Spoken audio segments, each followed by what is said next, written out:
After years of reporting throughout Asia, the Italian journalist and author Tiziano Terzani retired to a cabin in Ibaraki Prefecture, Japan, during the 1980s. In his travelogue, "A Fortune Teller Told Me," he wrote, "I had no one to converse with except my dog Baoli for a month." Terzani occupied his time by reading books, observing nature, and enjoying silence, watching butterflies, and listening to the winds in the trees. He experienced a sense of liberation from the constant anxieties of daily life for the first time in a long time. "At last, I had the opportunity to enjoy time." However, Terzani's acceptance of seclusion was relatively uncommon, as humans have historically stigmatized solitude. It has been regarded as an inconvenience, a punishment, something to avoid, and a domain of loners. It has frequently been associated with detrimental consequences in the realm of science. Freud, who associated solitude with anxiety, observed that the initial phobias concerning situations in children are those of darkness and solitude. John Cacioppo, a contemporary social neuroscientist who has conducted a comprehensive examination of loneliness, which he refers to as chronic perceived isolation. However, there is a growing consensus among scientists that solitude can be therapeutic when voluntarily pursued. This is particularly true during periods of personal turmoil when individuals frequently resort to seeking support from sources outside of themselves. Jack Fong, a sociologist at California State Polytechnic University, who has researched seclusion, elucidates that when individuals are confronted with a crisis, the issue is not always solely about them. It is also about their place in society. When individuals take the time to investigate their solitude, they will not only be compelled to confront their identity. In other words, individuals are more capable of recognizing how they are influenced by the social context of their lives when they isolate themselves from it. Thomas Merton, a Trappist friar and writer who spent years in solitude, subscribed to a comparable perspective. We cannot perceive things in their proper context until we relinquish our attachment to them, he asserts in Thoughts in Solitude. There are individuals who can experience a profound sense of self-awareness while taking a walk or listening to music.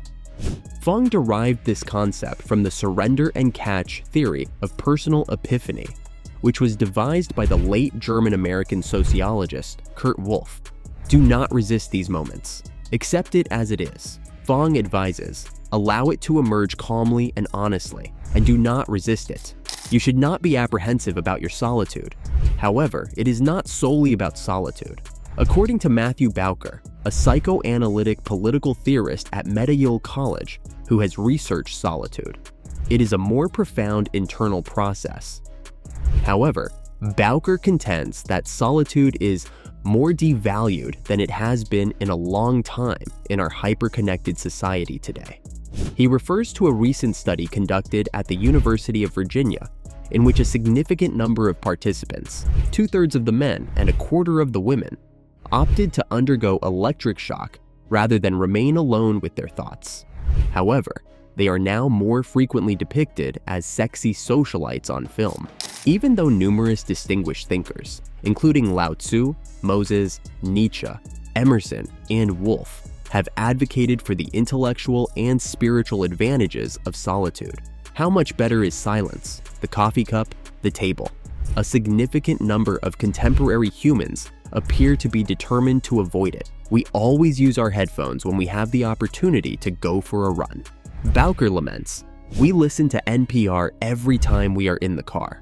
My students today inform me that they are unable to use the restroom without their phones. This does not imply that genuine solitude necessitates an absence of stimuli. Bowker, on the other hand, asserts that the value of solitude is contingent upon an individual's ability to discover interior solitude within themselves. Bowker generally posits that our distrust of solitude has repercussions.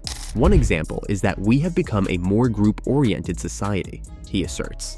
In A Dangerous Place to Be, Identity, Conflict, and Trauma in Higher Education, an upcoming book that Bowker co-authored with David Levine, a psychoanalyst at the University of Denver, the authors establish a correlation between the ongoing ideological conflicts that plague college campuses and the devaluing of solitude.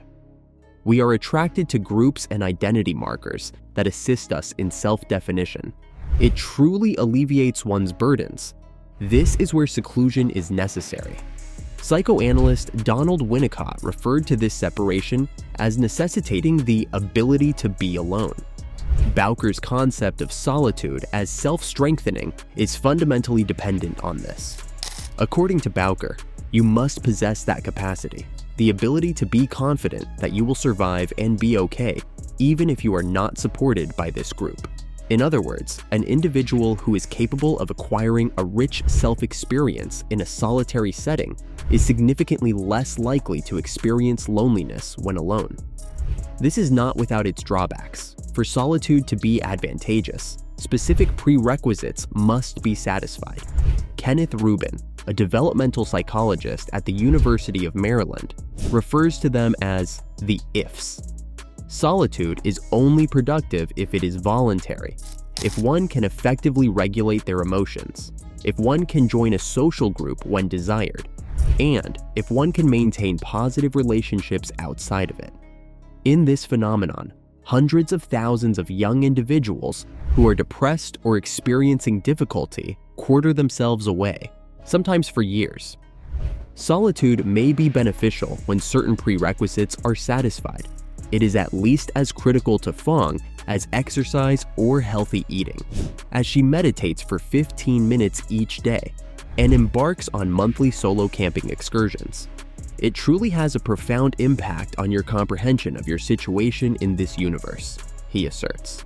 However, the study of solitude as a positive force is relatively new, which makes it difficult to speak in precise scientific terms about it. However, researchers suggested that individuals obtain it through meditation, solitary walks, or camping excursions.